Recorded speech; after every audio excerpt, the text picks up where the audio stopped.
In 1990, Kmart was bigger than Walmart. 10 years later, Walmart controlled the industry, and Kmart was filing for bankruptcy. Same country, same customers, same basic idea of selling stuff cheap. So, what actually happened in that decade? Stick with me, because the answer explains almost everything about how a grocery store really makes its money. And it starts with a number that sounds like a typo. Most supermarkets keep only 1 to 3 cents of profit for every dollar you spend. That's it. So how does an industry built on margins that thin end up worth trillions of dollars worldwide? The answer isn't the milk. It isn't the bread. It's happening somewhere you're not even paying attention to. Kroger, one of the largest grocery chains in the country, rings up over $130 billion in sales a year, according to its own public filings. Even at a slim 2% margin, that's still billions in profit. The entire business is built on one principle: sell an enormous volume, take a tiny cut, and repeat that transaction millions of times a week. It's less like a traditional retail business and more like a machine designed to move product at scale, where the profit isn't in any single sale, it's in the sheer number of sales happening every single minute. Here's where the Kmart story actually starts to matter. In the 1990s, Kmart tried to fight Walmart head-on by slashing prices to match them. On paper, that sounds like smart competition. In practice, Kmart didn't have the supply chain, the logistics, or the inventory systems to sell at those prices without bleeding cash on every transaction. Walmart, meanwhile, had spent years building a distribution network so efficient it could shave fractions of a cent off shipping costs and still come out ahead. Kmart matched the price tag, but not the machine behind it, and by 2002, that gap ended in bankruptcy court.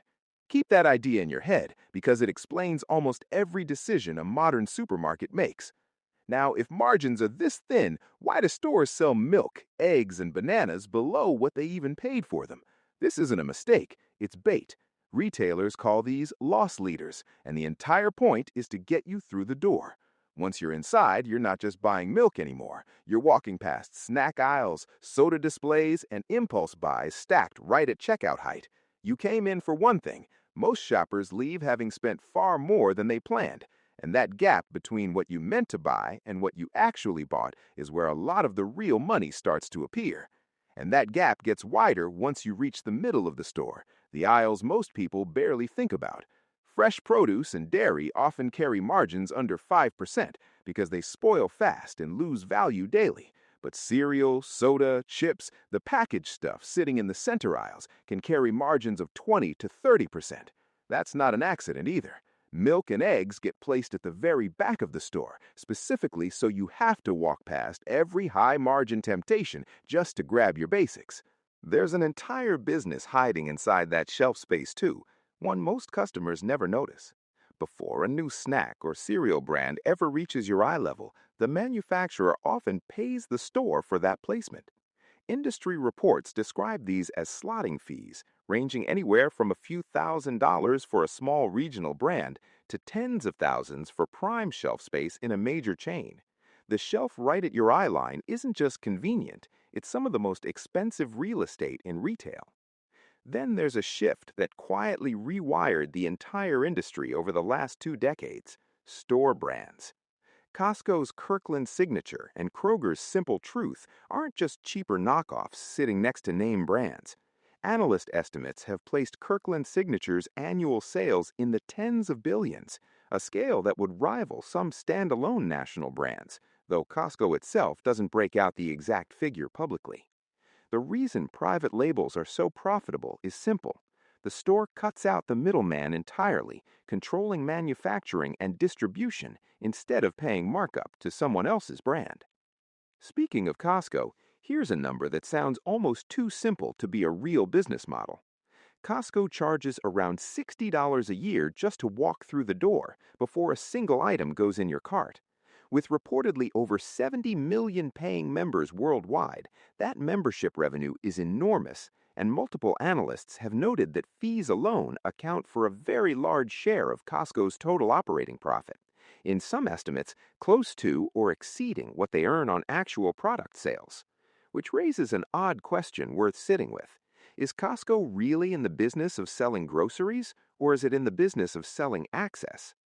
While all this is happening on the shelves, something else is happening every time you scan a loyalty card. Those member savings programs are also data collection tools. Every purchase gets logged, tracked, and analyzed to predict what you'll buy next and when. Kroger built an entire data analytics division around exactly this information, one that outside analysts have valued in the billions, separate from the groceries themselves. You're not just a customer, you're also a source of information the store sells to other companies. But none of this comes free of risk, and this is the part that keeps grocery executives up at night more than almost anything else. Spoilage. Fresh produce, dairy, and bakery items are on a countdown from the moment they arrive. Industry estimates put spoilage losses across the U.S. grocery sector in the billions of dollars every year. That's why you'll sometimes find suspiciously deep discounts on meat nearing its sell-by date, a last attempt to recover something before it becomes a total loss. Add to that something the industry quietly calls shrinkage, a polite term for theft, damage, and inventory errors, estimated to cost U.S. retailers tens of billions annually.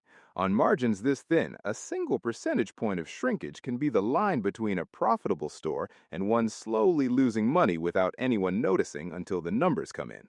So, knowing all of this, why does a store's layout feel the way it does? Because none of it is random. Bright produce sits near the entrance because color and smell put you in a better mood before you've spent a dollar. Music tempo shifts throughout the day, slower when the store is quiet to keep you lingering, faster during rush hours to keep lines moving. Even aisle width is tested and adjusted. Wider aisles feel premium and invite bigger baskets. Narrower ones create urgency. Next time you're in a store, notice where the milk is. Notice what's at eye level near the checkout, and you'll start seeing the same design choices everywhere. This is exactly why competition in this industry is so brutal and why so many familiar names have vanished from it entirely. A&P, once the largest retailer on earth in the early 20th century, filed for bankruptcy twice before its stores closed for good in 2015, unable to keep pace with leaner competitors running tighter supply chains. Walmart, Aldi, and now Amazon are all fighting for the same customers on the same street corners. And in an industry running on 1 to 3% margins, there's very little room for inefficiency to hide. So how does a supermarket actually make its money? Not from the milk that got you through the door, from the center aisles stacked with higher margin snacks, from store brands manufactured cheaply and sold at a markup, from membership fees collected before you've bought a single item, from data quietly gathered every time your loyalty card gets scanned, and from a supply chain squeezed so tightly that fractions of a cent, repeated across millions of transactions, add up to billions. Next time you walk in for milk and eggs, watch what you actually walk out with. The store already knew it.